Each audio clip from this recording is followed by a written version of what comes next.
A few years ago, I began my career in technology as a developer at a large corporation.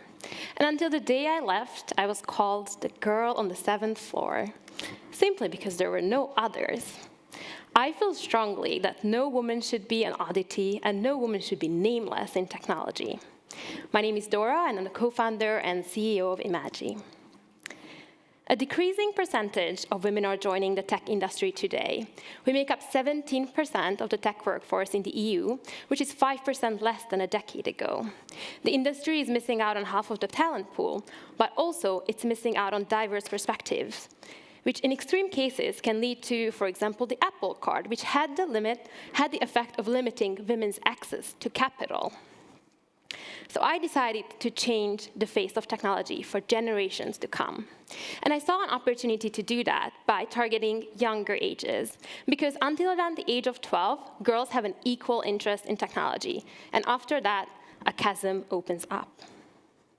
So my search for a scalable solution began with research with hundreds of girls, and I understood that if we mix together creativity, social experiences, as well as tangible outcomes with learning to code, girls are a lot more interested. So what is the solution that we arrived to?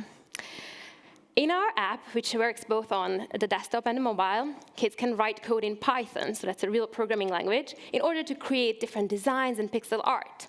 And it isn't just visual, but we actually have made a hardware, the imagi charm, this little gadget. There's a programmable accessory, so it brings code to life. Children really enjoy tagging this to their backpack so they can show the world what they create with code. And after they have done the first steps of starting to learn to code, they can join the community and explore other projects and create more and more complex code. It's really only their creativity that sets the limits. So the primary use of this innovation today is through imagiEdu. We have educators in more than 25 countries using it, and they are from some of the largest nonprofits, as well as CSR programs, but also now in schools. imagiEdu is a freemium product, so teachers can start using it and teaching. The hardware is optional, and they can have an annual license in order to get access to all our teaching materials. But oftentimes, children who try the product in a workshop also want to have it at home. So parents can buy the imagi charm on Amazon in our web shop, or just download the app and use it. And we have stellar reviews, both on the App Store and Amazon, as well as have been endorsed by some of the biggest news outlets. So when you look at the landscape of teaching programming to children, the solutions that successfully include women, or in this case girls, are all locally implemented workshops and events. So this is the scalability issue that we needed to solve. By creating a product that can be used globally by educators or girls at home, we fix that problem. And then, in addition, our approach of combining arts with coding, as well as teaching Python, a real programming language, and also empowering teachers, we created a real game changer for educators in our country and also Europe-wide. So we started imagi with the mission to actually include all these 300 million preteen girls globally and give them a chance to try coding for themselves. And along this journey towards a large impact potential, there's also a large commercial potential. So we launched the product 2 years ago and then tripled our revenue from year 1 to year 2, and this year are on track to have 400,000 euros revenue. We have so far raised 1.3 million euros, as a mix of investment and grants, and we plan to raise 3 million euros before becoming profitable in 2025.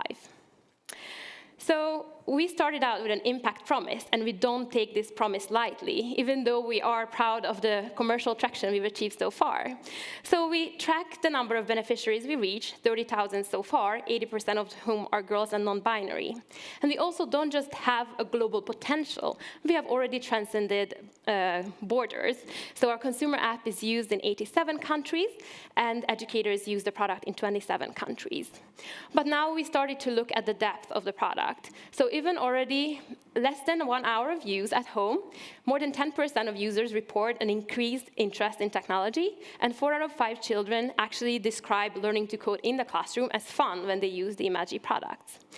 But we really wanted to change the face of technology. So in the long term, we would like to increase our age span and go all the way up until age 18, so we can really sort of carry from when girls first try coding until they are ready to enter the industry or at least their higher education studies. So this way, we plan to increase the depth and duration of our impact to have a measurable change in society. We have already proved that we have the capability to execute. We started with a successful crowdfunding campaign on Kickstarter, then delivered a high-quality hardware product. It has 0.05% fault rate, as well as excellent software products. Right now, our biggest limiting factor in terms of scaling on the education side is that a really big value that we deliver is the teacher training, which we do sort of one-on-one. So we really like to produce training videos and make it available for educators, as well as provide more curriculum so that an educator can use our product throughout the entire school year and in multiple grades. And this is exactly what we would use the SIT grant for. And then beyond that, in the longer term, we're looking to introduce new coding and human languages, as well as also tackle the public education market with distributors.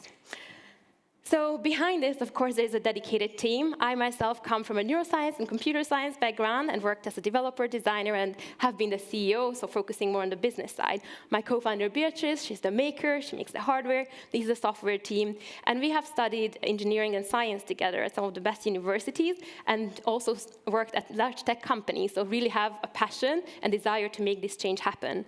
We also have world-class angel investors behind us, as well as additional partners and 5 more teammates. So I just want to bring this point home. I really believe that technology has a disproportionate power to shape our future because it's defining how we're going to live our lives. So if women are not in technology, then we don't have an equal power to shape the future. But you can start helping us make this difference today. So if you know an educator who would like to teach coding, or you know a young girl, introduce them to imagi.